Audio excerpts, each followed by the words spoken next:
In 2007, a 3-year-old girl mysteriously disappeared just 100 meters away from her mother. The police put in a lot of effort to find her, but were unable to locate the child. The case garnered widespread attention from the media and the public. While people were curious about where the girl had gone, the case took a turn just 3 days later. The incident occurred in the town of Bayan Lepas, located in the southern part of Penang Island, Malaysia. Bayan Lepas is a coastal town under the jurisdiction of Penang Island City Council. Known for its main free industrial zone in Penang, Bayan Lepas is dubbed the Silicon Valley of the East. The residential area of Bayan Baru is located northeast of Bayan Lepas, adjacent to the Bayan Lepas Free Industrial Zone. This area is rapidly developing, attracting more young people to settle there. The streets and alleys are vibrant with new life. However, on a beautiful afternoon, an unbelievable event was quietly unfolding. Friday, July 6, 2007. In the afternoon, in the suburbs of Bayan Lepas, a woman rushed into the police station in a panic. She expressed, "This morning my 3-year-old daughter went missing. I have searched everywhere but cannot find her. I hope the police can help find her as quickly as possible." The woman reporting the incident was Jess Teh, 28, a sales clerk at a local company. She stated, "At 8:30 this morning, I took my 3-year-old daughter to the parking lot near a mosque. We then went to a nearby breakfast place. After eating, I took my daughter back to the parking lot. I had work to do that day, so it wasn't convenient to bring her along. I planned to drive to my mother's house to ask her to look after my daughter for the day. I told my daughter to stay by the car and not to go anywhere while I went to pay the parking fee 100 meters away.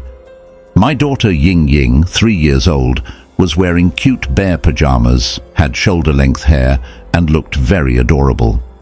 She obediently stayed put and didn't follow me.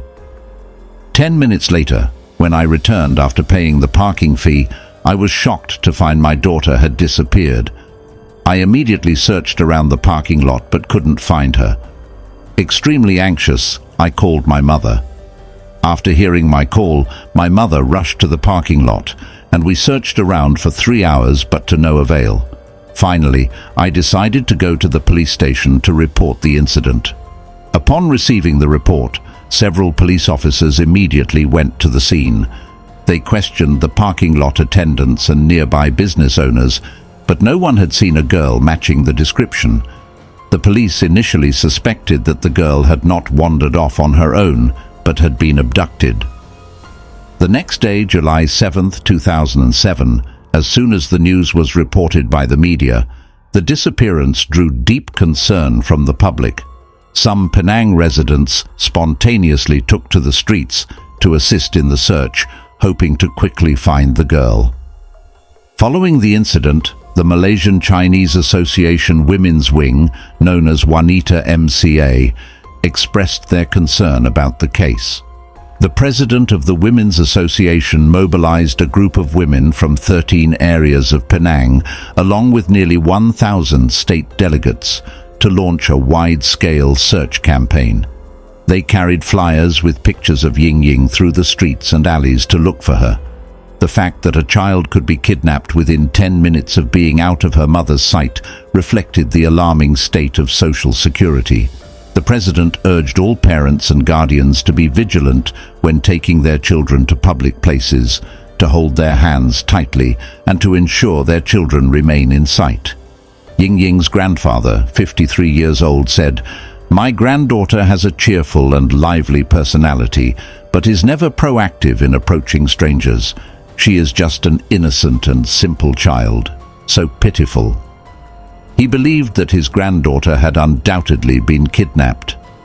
Speaking to the media, he addressed the kidnappers, saying, "Please contact our family quickly, and we can meet any demands. Just don't harm my innocent granddaughter." Ying Ying's biological father, upon hearing the news, immediately traveled from China back to Malaysia. The girl's mother sadly stated, My daughter is not in good health and suffers from a urinary disorder. Because of her poor excretion, she has to take medication twice a day. If she doesn't take her medicine for an extended period, her body could face severe issues. It had been 48 hours since the girl went missing. After 2 days of searching the entire city, there was still no progress.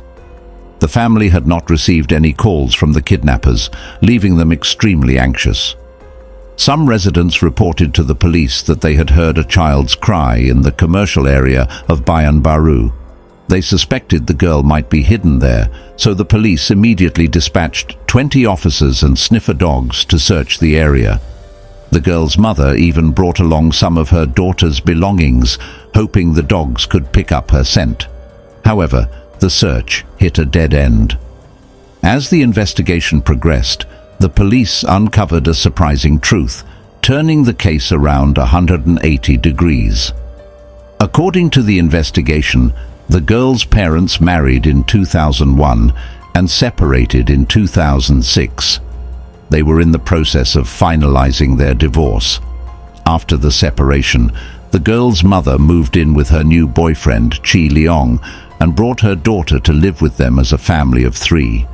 However, they neglected to properly care for the girl, causing Ying Ying's condition to worsen. Regarding this, the girl's grandfather had repeatedly expressed dissatisfaction because since her birth, Ying Ying had always lived with her grandparents.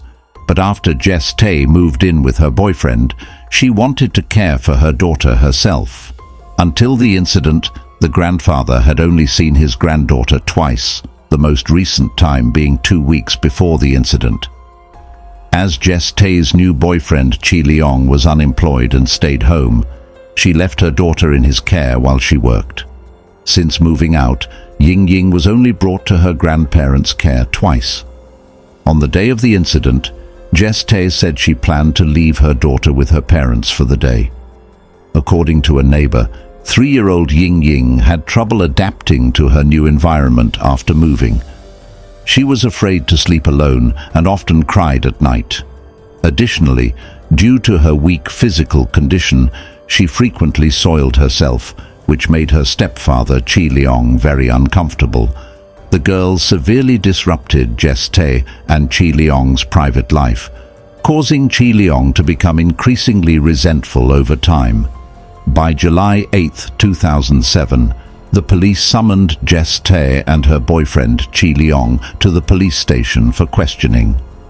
During the interrogation, Chee Leong consistently avoided the subject and did not directly answer questions related to Ying Ying's disappearance, remaining silent and providing no useful information. Jess Teh stated that on the day of the incident, she left her daughter alone to pay the parking fee. However, the parking lot attendant said that Jess Teh's car was parked in a temporary spot, not in a designated area for registered vehicles, and thus did not require a fee. Additionally, the attendants confirmed that they did not see Jess Teh with a child that day. When asked to present the parking receipt, Jess Teh could not produce it, explaining that she might have accidentally lost it while searching for her daughter. She answered the police's questions fluently and remained very calm, even joking with the officers inappropriately. She seemed unconcerned about her daughter's disappearance, unlike a typical mother, leading the police to suspect that her story about the girl getting lost in the parking lot might have been fabricated. Jess Teh initially denied the suspicions. However, after 4 hours of continuous interrogation, her defenses completely broke down, and she finally confessed the truth. It turned out that her daughter had been killed by her boyfriend, Chee Leong, on the night of July 5, 2007.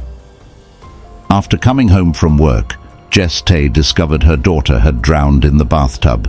She immediately confronted her boyfriend about what had happened. Chee Leong admitted that he had been in a bad mood and had submerged the girl in the bathtub to release his pent-up anger. After venting his emotions, he left her in the tub and walked out. When he returned to the bathroom a while later, he was horrified to find that she had stopped breathing. Realizing the urgency, he attempted to resuscitate her, but was unsuccessful. The frail girl had died on the spot. That night, Chee Leong was also suspected of drug use.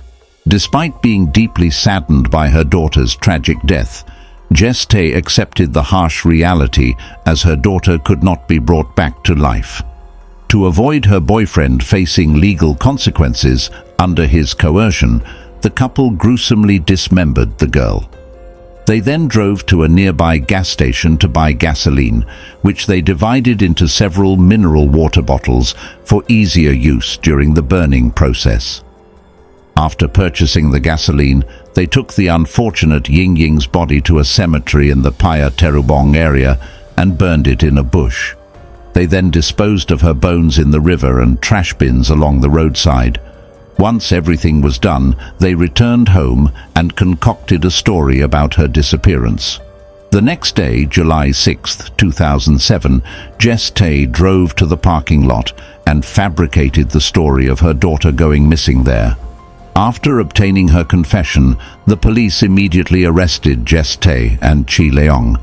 They went to the scene mentioned in the confession and searched for more than 3 hours. At the bottom of the slope in Phaya Terubong, the police found at least 5 empty mineral water bottles. In the cemetery's overgrown area, they discovered 3 charred spots and some unburned bone fragments. Near a ditch by the shopping center, they found 4 more human bone fragments. DNA testing confirmed that all the remains belonged to Ying Ying.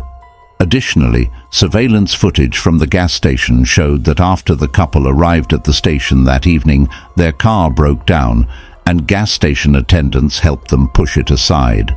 After several attempts, Chee Leong finally managed to start the engine. He then got out to buy gasoline and drove away. Throughout the incident, Jess Teh never left the car. However, the surveillance cameras clearly captured the faces of the 2 perpetrators. On July 9, 2007, 3 days after the case, the police formally arrested Chee Leong and Jess Teh. The case took a dramatic turn from a missing person investigation to a murder case, causing widespread sorrow. Hundreds of curious citizens gathered to see the true faces of the murderous couple. When confronted by the girl's uncle's anger, Chee Leong remained silent and avoided eye contact. However, when answering questions from the media, he did not shy away. He even allowed the reporters to take photos and told them in Hokkien, "Take your time if you want to take pictures." His accomplice, Jess Teh, kept her head down and did not say a word. When getting into the car, she cried and leaned on Chee Leong's shoulder. Chee Leong then whispered something to Jess Teh, as if giving her instructions. Due to insufficient evidence, the police requested the court to extend their detention period, which was granted. Ying Ying's grandfather still couldn't believe that his own daughter could heartlessly participate in killing her own child. Overwhelmed with grief, he declared in front of the crowd that he would sever all ties with Jess Teh. During the press conference, whenever he mentioned his daughter's cruelty, he wiped away tears. The loss of his granddaughter caused him immense pain, and he couldn't forgive his own daughter. He expressed, "I will never forgive anyone who kills their own child. Now only the law can punish her. I don't care anymore." Ying Ying's grandmother also shared, "2 months before my daughter started dating Chee Leong, I already had a bad feeling about him. After my daughter brought my granddaughter to live with them, I was very worried about whether he would treat her well. 2 days before the incident, I had a dream about my granddaughter and felt very anxious. I asked my daughter to bring her home, but she kept making excuses. I didn't want my daughter to care for her anymore, so I decided on July 6 to bring my granddaughter home and not let my daughter take care of her anymore. But that day, my daughter called to tell me that the girl had gone missing." The grandmother added, "At that time, I still trusted my daughter and scolded her for being careless enough to leave the child alone." She continued, "My daughter brought my granddaughter and her boyfriend home twice, but each time they left in a hurry, grabbing clothes and going. The last time I saw my granddaughter was 2 weeks before the incident." My daughter brought her to visit us. I asked my granddaughter if she missed us since she hadn't seen us in a while, and she kept nodding. But no one expected that to be the last time we saw her.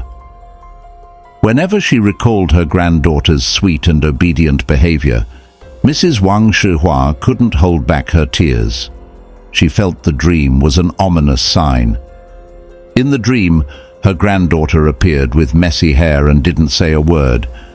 She wore her cute pajamas, but her eyes were filled with sorrow, as if she had 1,000 things to say. Mrs. Wang Shihua always had a bad feeling that something terrible would happen to her granddaughter. Unfortunately, the worst did come true. Her 3-year-old granddaughter was murdered and burned, a heartbreaking tragedy. The girl's uncle condemned the couple, saying, "You two are worse than animals." He also mentioned that the funeral arrangements would be decided by his brother, the girl's biological father, and that the in-laws would have no say in it. He pointed out, initially the in-laws insisted on keeping the child with them. We didn't object because the child needed her mother's care. If we had known she couldn't properly care for her, we would never have agreed to let her raise the child. According to information, on the night Jess Teh reported to the police, she called a close friend who worked at a pharmacy, asking for a lawyer's contact information. Jess Teh often confided in this friend, known as Ms. A, but that night she didn't mention anything about her missing daughter, only asking for the lawyer's contact. Ms. A learned about the missing girl through the news the next day. Additionally, a few months prior, Jess Teh had called Ms. A to ask about a topical medication that could help reduce the stinging sensation from wounds. After news of the girl's death spread, Ms. A speculated that the girl might have been abused before she died. Unlike the public outrage directed at Jess Teh and Chee Leong, another friend of Jess Teh, Mr. B, insisted that Jess Teh loved her daughter deeply and couldn't possibly have been heartless enough to kill her own child. Mr. B mentioned that he and Jess Teh were close friends, and she often brought her daughter to their gatherings, always showing love and pride for her. He couldn't believe that Jess Teh could be involved in her daughter's murder and suspected there was more to the story. Mr. B stated, "Jess Teh has suffered greatly from losing her child, and the public shouldn't be quick to judge and condemn her as a cruel mother." He also revealed that Jess Teh had used a small amount of drugs when she was younger, but had quit after giving birth, demonstrating her determination to be a good mother. Jess Teh had confided in Mr. B that during her pregnancy, her marriage with her ex-husband was already troubled. After their separation, she raised her daughter alone, becoming a single mother. She had to work to make money while also caring for her daughter, leading to a very challenging life. She always hoped that her future husband would accept her daughter, but after dating her first boyfriend post-separation, who disliked that she had a child, they broke up. Later, she met her current boyfriend. Mr. B mentioned that Jess Teh and Chee Leong had been together for 9 months. Chee Leong also had a drug habit, and Jess Teh seemed very afraid of him, always obedient and quiet in his presence. Chee Leong had been married before and had 2 children, but his marriage ended after a few years. According to neighbors, Chee Leong's grandfather was a kind man, and Chee Leong had lived with him in an old house since he was young. However, his grandfather moved out 3 to 4 months ago due to a leaky roof. After graduating from elementary school, Chee Leong became aimless, eventually marrying very young before he turned 20. Many neighbors attended his wedding and, despite knowing his impulsive nature, found it hard to believe he had committed such a brutal murder and body burning of a young girl. 14 days after the case, on July 19, 2007, Chee Leong was charged with murder and drug possession. Jess Teh was also charged with providing false information and drug possession. Both were detained at Penang prison awaiting trial. On February 18, 2008, another shocking event occurred. While patrolling the cells, The guards found Chee Leong had hanged himself with a towel in his private cell. The prison authorities noted that a few days earlier, they had noticed signs of suicidal intent as he had been crying and lamenting his financial debts and lack of will to live. To prevent his suicide, they had moved him to a central cell for medical treatment. However, he took advantage of a moment of negligence and ended his life. Chee Leong's family, upon being notified by the police, came to the hospital the next day to claim his body. This was their first public appearance, but they refused interviews. With Chee Leong's death, all charges against him were dropped. The reasons behind Ying Ying's murder, whether it was premeditated or not, remained unanswered and became a permanent mystery. On November 28, 2008, the trial for Jess Teh on charges of providing false information began. Once the trial commenced, the defense attorney requested the court to consider that Jess Teh was a first-time offender and to show leniency with a lighter sentence. Since losing her daughter, Jess Teh had been continuously condemned, criticized, and even insulted as trash by society, which placed immense psychological pressure on her. The defense argued that Jess Teh was coerced into giving false reports to the police. Facing the pain of losing her child, she was deeply affected mentally and was thus easily influenced by her boyfriend into making mistakes.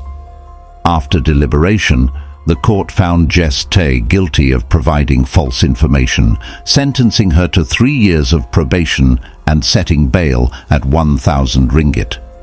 On June 22, 2006, due to a lack of evidence, Jess Teh was acquitted of drug possession charges. After 2 tumultuous years, the case finally came to an end. Though time may dim the story, when reflecting on the tragic case of Ying Ying's wrongful death, many still question the true cause behind the young girl's demise. This mystery was buried forever with Chee Leong. On the morning of April 15, 2008, Ying Ying's father, along with relatives and a priest, went to the Leng Hong Keong Temple on Perak Road to retrieve the lotus urn containing the remains of the unfortunate girl. They went to Batu Ferringhi Beach, boarded a boat, and released the urn into the sea, hoping she could rest in peace in the afterlife. Children are a gift from heaven. When they come into their parents' lives, it is due to fate, and they are a treasure every parent loves. Most children are indeed a blessing, but when a marriage faces turmoil and obstacles, children often bear significant emotional and psychological burdens. Marrying someone can be easy, but for children, it represents a challenging adjustment. I hope that those facing similar situations can live together with love under the same roof. Everyone seeks their own happiness, and for parents who have experienced a failed marriage, finding a partner who can love and empathize with their children is a difficult task. Today's video ends here, and I look forward to seeing you in future videos.